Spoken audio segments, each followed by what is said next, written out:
Let's see what's going on here. Let's turn to the politics of the day for a moment. Thomas Sowell on Donald Trump. Quote, what is remarkable is that after 6 years of repeated disasters under a glib egomaniac in the White House, so many potential voters are turning to another glib egomaniac to be his successor. Close quote. Oh, come on. Aren't you being a little hard on both Barack Obama and Donald Trump? I thought I was pulling my punches.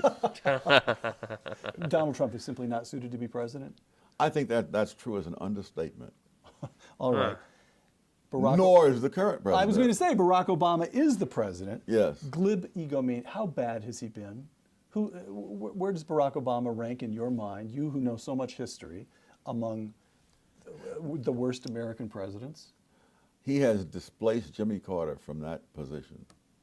The worst. The worst. Worse than James Buchanan. Yes.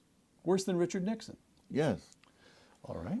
Richard Nixon did not, after all, put us in danger of nuclear attacks, probably in the lifetime of people living today. The Iran deal will do that. Yes. Obama was so bad. Let me tell you my personal experience. 2008, I was on board with everybody. I was a little kid, entering, I think it was my first year in college. We're going to have the first black president. Right? Everything good. Why can't people not be content, right? Having the first black president. That was the politics. Finished my my bachelor degree. Come to Milwaukee to do my master's degree. And people start talking politics about me. And the second term when he was, about to go against Mitt Romney, I'm sitting down with a guy from Nevada, Las Vegas. And he asked me, who you voted for? I said, I didn't vote. But if I wanted to vote, I would vote for Obama. He said, yeah, that's good. I voted for him the first time, but not the second time. And I said, why? Why? He said, he's a black president. We should vote for him. That's what I was thinking. He said, no. I understand you coming from. And he said, that was my intention, voting for him the second time. But he destroyed the economy badly. I didn't understand what he was meaning about that. What was the meaning? Lo and behold, he increased the debt ceiling to a new highs, worse than Bush. His social policies, the free phones, all that stuff, it was all the Obamacare. The guy, the lies, keep your doctor. That's another one. Supposedly when you have your Obamacare, you could have just keep your doctor. That happens to be a lie. The guy he was just a good communicator, but a stupid liar. 2016 happened, and you see this guy called Donald Trump. Donald Trump is just a response to what Obama was the worst of. That's just give and take. Because Obama was so bad, you got Trump. Trump is just the old pendulum, just swinging to the other side, basically. Obama was bad. Not even talking about Puerto Rico. The guy just ignored Puerto Rico so bad that he went to just see a couple baseball games in Cuba rather than just deal with Puerto Rico at that time. At that time, for those people who don't understand Puerto Rico is basically it's part of the United States, but it doesn't share a sovereignty because it's not a state, but it runs as a state. It's a commonwealth, right?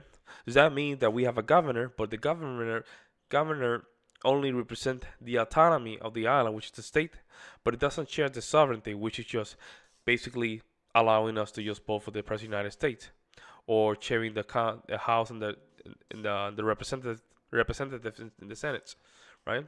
And other issues as well. Outside of that, they're all Americans. Anyone from the state, from all this just to understand, if you were born in Washington State, you go down to Puerto Rico, you have the same right as any Puerto Rican. Don't think that because you were born in Washington State, you have new rights. No, it's the same thing. we're all American citizens, right? The only thing is that the territory itself, right, is not incorporated to the sovereignty of the United States, but it's just a property of the United States. For people to understand, everything is run as a state. It's a Republican,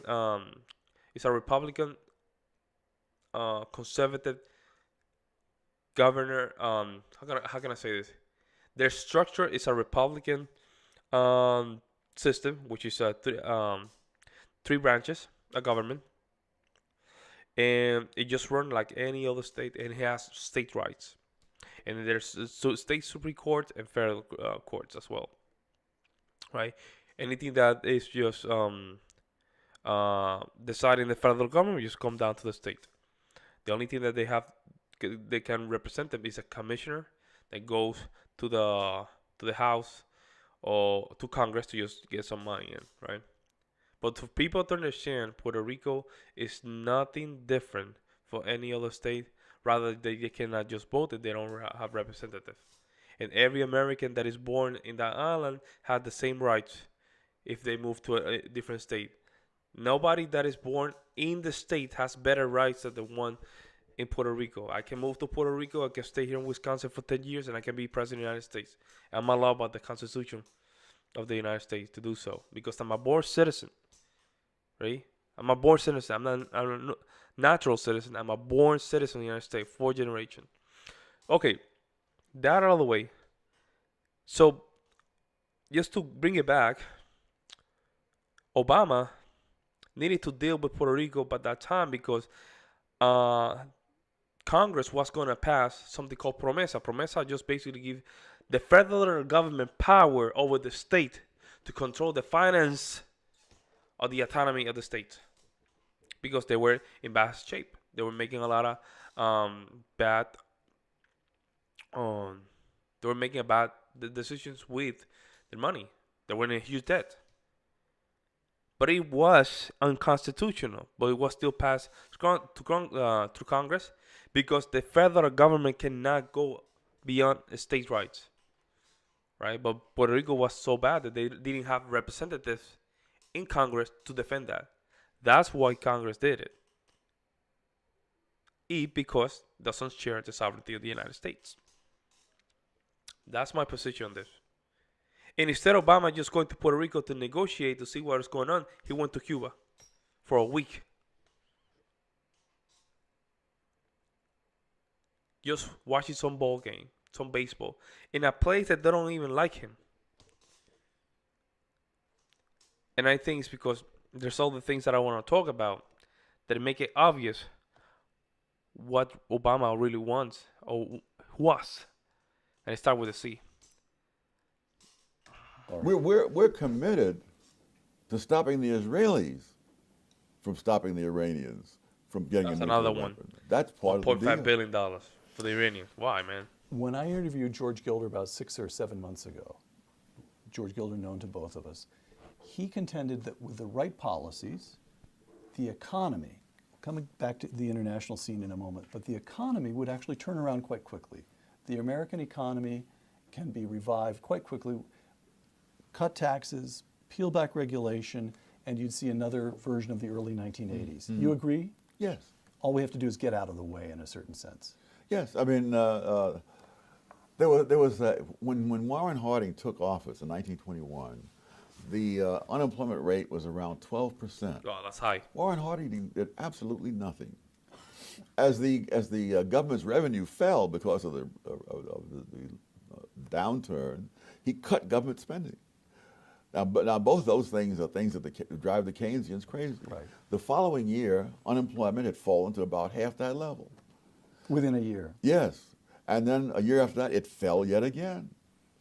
Interesting. You know, there is a history.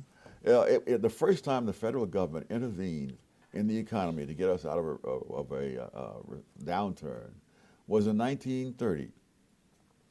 Now, which means that for more than 150 years, the federal government just stood by and twiddled their thumbs while the economy recovered on its own. And all that time, there was never a depression as bad as the 1930s depression, where there was all kinds of intervention beginning with Herbert Hoover helping help us, and then amplified by Franklin D. Roosevelt.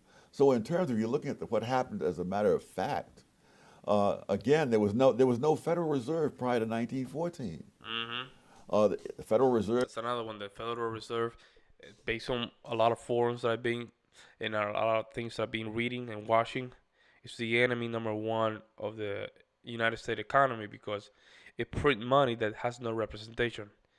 And let me know if I'm wrong with that, because I want to educate myself. Let me know if I'm wrong with that. If I'm wrong, explain it with a little bit more detail. Was I created really, in I order will to, really appreciate that. one, cut back on bank failures, reduce inflation, and prevent deflation. All of those things reached historic highs never seen before under the Federal Reserve. So the idea was wonderful. It's only the reality that didn't cooperate. Oh, damn, that was short. That was short. Yeah. Printing money, Obama. Ooh, Bush and Obama. You guys nailed it. Of course, by the time that Trump comes in, he needs to stimulate the economy because the economy is weak. It has a very weak base. So you have to print money to just get things moving, but with some, of course, representation of what the money is worth of. Right? That's why when Trump took it, the foundation of the economy was a little bit stronger, so it could sustain a little bit better. Obama,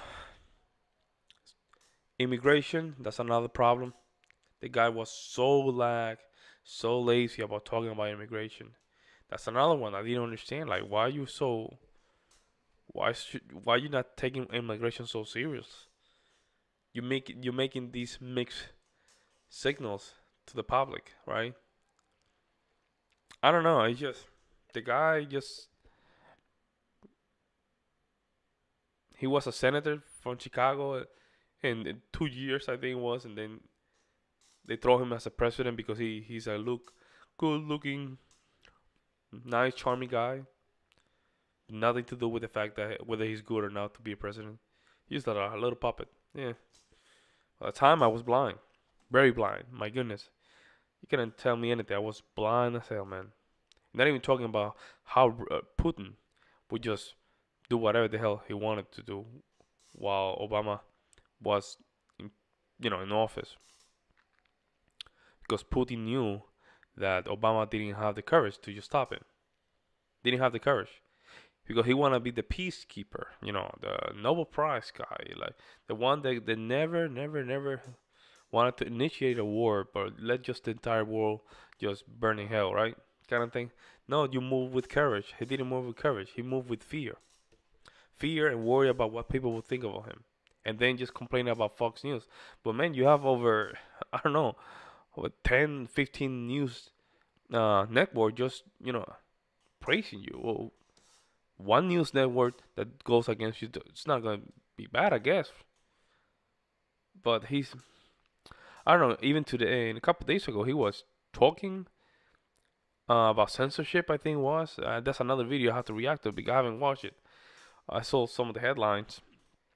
I need to dig a little bit deeper into that. I mean, it's just I don't know. The guy is just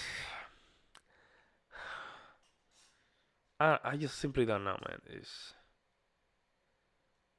I simply don't know what to say about him.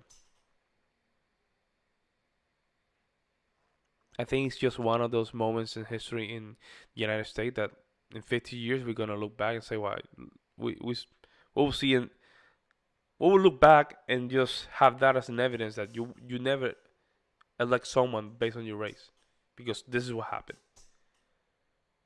And that's what happened. It's just Obama was elected. Not saying that McCain was good either, because the McCain, that's another one that he was kind of weird. But rest in peace. I don't want to talk about that. Martin Luther King. What happened with that? It's all about the character. I guess it's not.